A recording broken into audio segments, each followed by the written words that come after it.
Bismillahir-Rahmanir-Rahim. In the name of Allah, the Merciful, the Compassionate. Assalamu alaikum and a very good morning to all of you from our side. I'm Dr. 𝗜हि𝘁𝗲𝗿𝗍𝗛, your host for today. I'm a physiologist by profession and a lifestyle medical expert as well. On behalf of Pakistan Association of Lifestyle Medicine, in collaboration with the 𝗓𝗏 Institute of Lifestyle Medicine, we welcome you to the 5th International Happiness Summit 2025 with the theme, Happiness in the Changing World. So this summit is arranged under the pioneer body that is 𝗏, and it offers a dynamic platform to explore and enhance the well-being.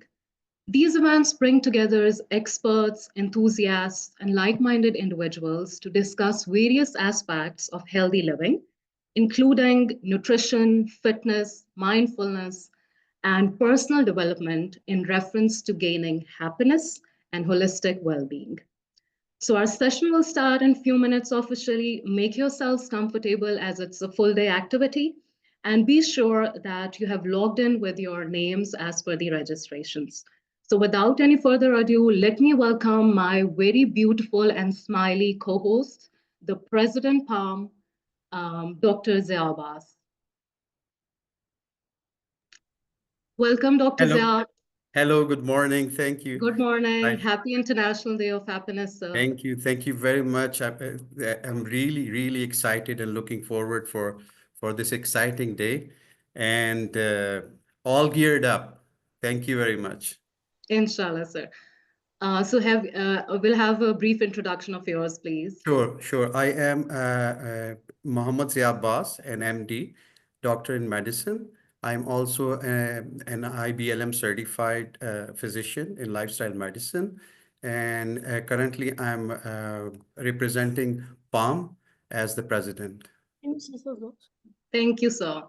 So let me invite my another co-host, a very charming and a smiley lady, Ms. Samar Hashmi.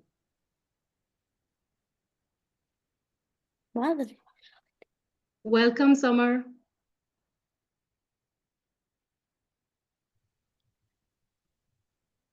Thank you, Dr. Aisha. Thank you. Thank Happy you. International Day of Happiness.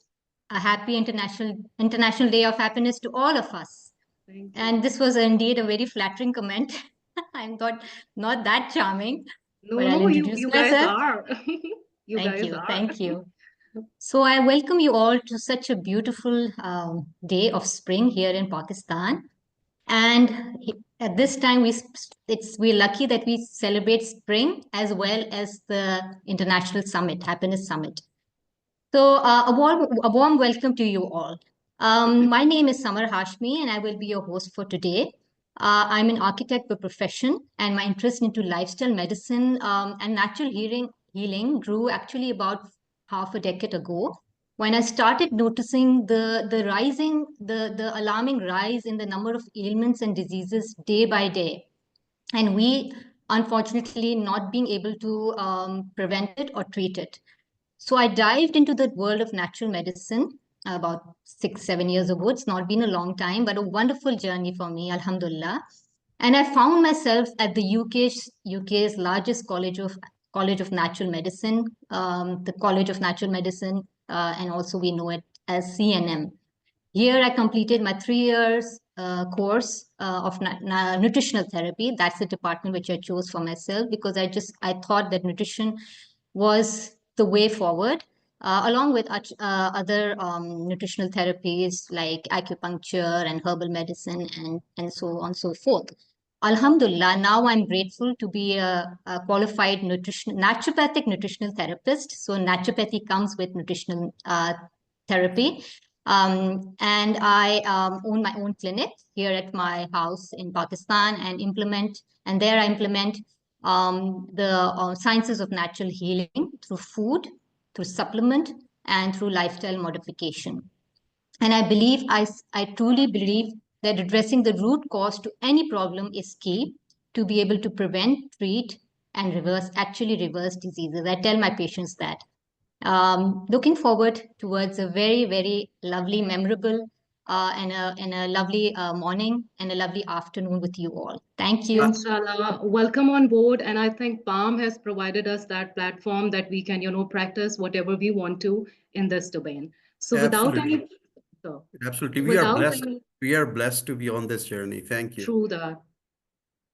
So we officially began this summit with the beautiful verses from Holy Quran.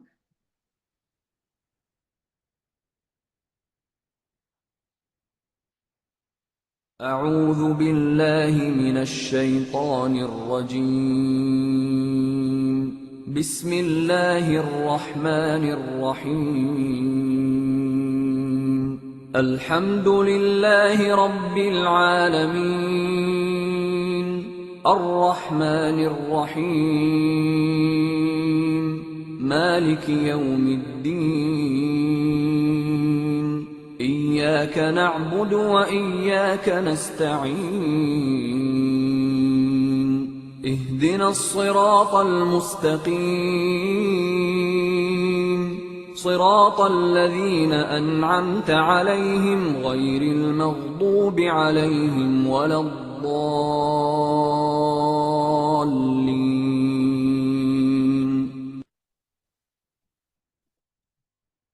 Ameen. So Ramzan Mubarak to all the Muslims out there. It's a Mubarak month of Ramzan for us. So I would like to share the main objectives of this Happiness Summit from Pakistan. Basically, this summit is to promote the evidence-based strategies from happiness, science, and lifestyle medicine. It provides the tools for personal and community well-being. It provides global connections, uniting experts and individuals from every age and field. It addresses your mental, emotional, social, and purposeful well-being.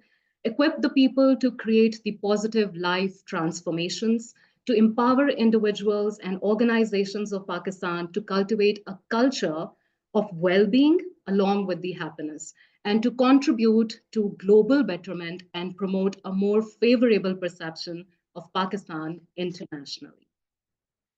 So for the people, the international audience watching us, I would like to have a brief description of 𝗤𝗏 Pride, our own national anthem.